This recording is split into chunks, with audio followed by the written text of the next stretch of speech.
All right, so this presentation I've called Decisions, and it's a tale of adjusting the flow as such. So I run 4-foot photos, pet photography, and like many businesses, it's got some marketing processes. Some opportunities generate quite a bit of volume of inquiry, and others don't. You know, that's the nature of marketing. But it can be hard to keep track of who's who from a particular opportunity and where they're up to, because the flow of events from an opportunity change in my world. You know, in some businesses, they're very structured and they can have a little pipeline with these different stages, and it's all very well mapped out. You know, a classic CRM doesn't really cut it for me. I need to tailor. I want more control. And in the end, if you're trying to implement something and it's just all too big and too difficult, do you just go back to Gmail and use labels or something like that? That's the question. So I had a pretty straight workflow in mind.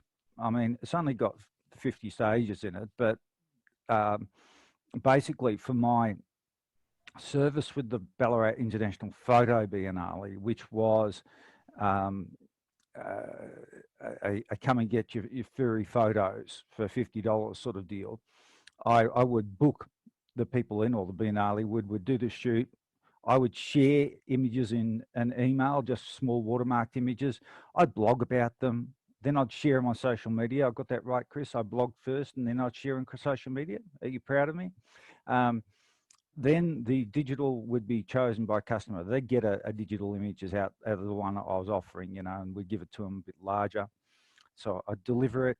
I prompt them to see if they wanted some prints, which is where my money is in that situation. So they'd choose them, I'd produce them, I'd deliver them, I'd ask them for a testimonial, I'd give them a 15% voucher for a friend. Now, am I on air still? Yes?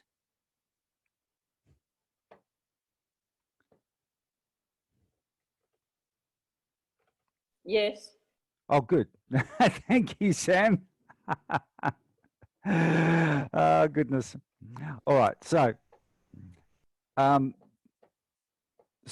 what happened when I started this was I thought I had my flow sorted out. You know, you talk to your partners and away you go.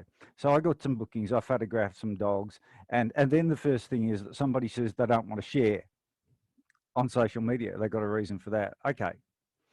The deal with the Biennale was that everything gets shared, because that was part of the reason for the whole thing, you know, for them promoting their the Biennale in between the major events. It was supposed to be a bit of a stir around for the consciousness of Ballarat and wider. So that meant that instead of having a step, I just needed really a sort of check mark, you know. So it really threw a little bit of a spanner in the work. So I had to say, okay, well, shared on social media became optional. And then I ran out of time to blog, but I'd committed to have the photos on social media for the Biennale. It broke things a bit to say, well, maybe I better have a check mark to say whether people wanted to share these things on social media and whether I had, and just take that step out, because it could happen anywhere. That's the point. So it wasn't locked in the middle of the flow. It just sort of happened. So I needed to know, do they want to share? And if I had shared, so that I could follow myself up on that. And this is starting to introduce the complexity of what people experience with workflows. We can set out stages, but the mold gets broken very, very quickly. And this was an ideal scenario because it happened very fast with the Biennale. The invitation to be involved happened, and before I knew it, I was into it. So the next thing someone says to me, oh, I'm not interested in the digital image. I just want to see all the images. I want to get prints. Well, that broke the mold, because I was supposed to share 4 watermarked images with them, and they would choose one to have a digital. But that threw that out as well. So, I mean, what am I left with? I'm left with all these decisions, which are these little diamonds here, you know, that effectively govern what I was going to do, and it completely broke up this nice serial workflow that I had. And is there something I can do this in? You know, what can a guy do to recover from that? So what I could do from there is I could go into something like my workflow design environment. Now I use a thing called Floxu, and it actually allows me to automate stuff. So I can go and say, well, I'm going to photograph them. And one of the first things that I need to know after I go and develop the photos is, well, do they want to share? You know, so that's a question there. So I could map out and say, do they want to share?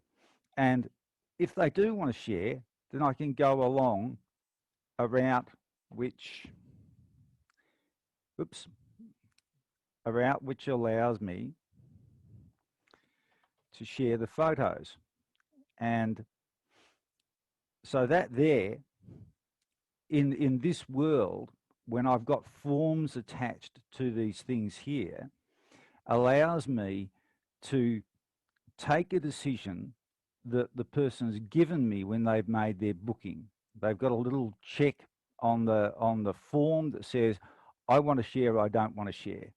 So before I get into my photography, I've got that information. If they want to share, I can go and share.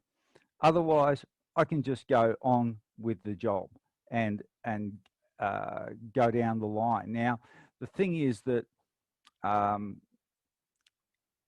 when I get to other opportunities here, and they say that they would like to just go straight to digitals, then it becomes a little bit more complex than just that simple sort of connection.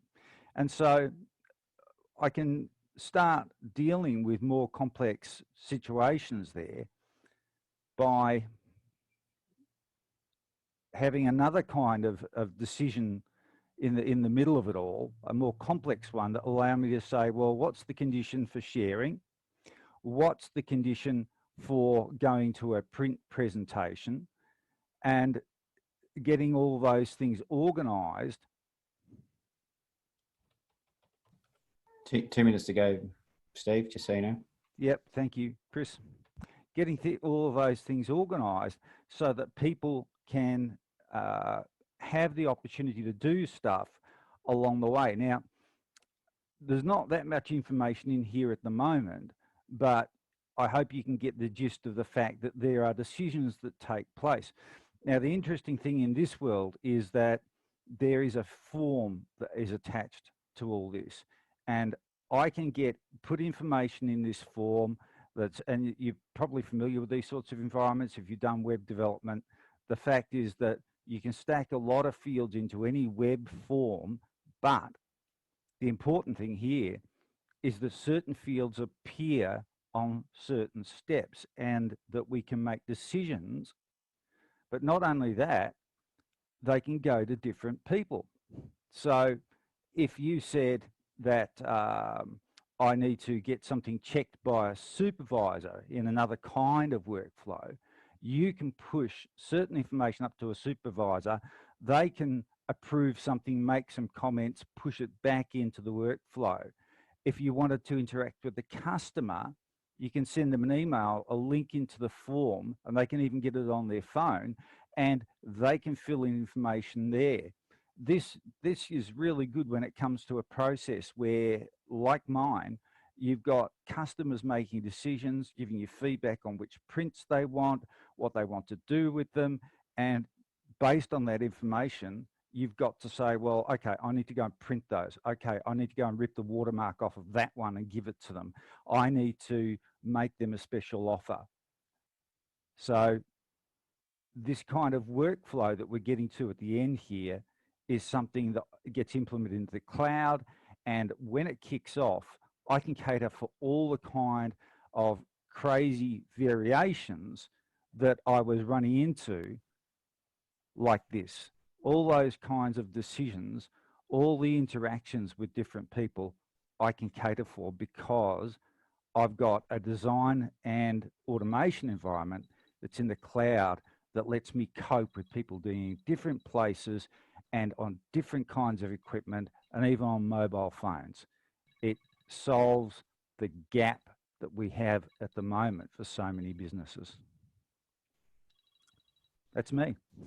That is on time. Thank you so much for your time there, Steve. It's a great presentation. Yeah, that was great, Steve. Pardon me. Now,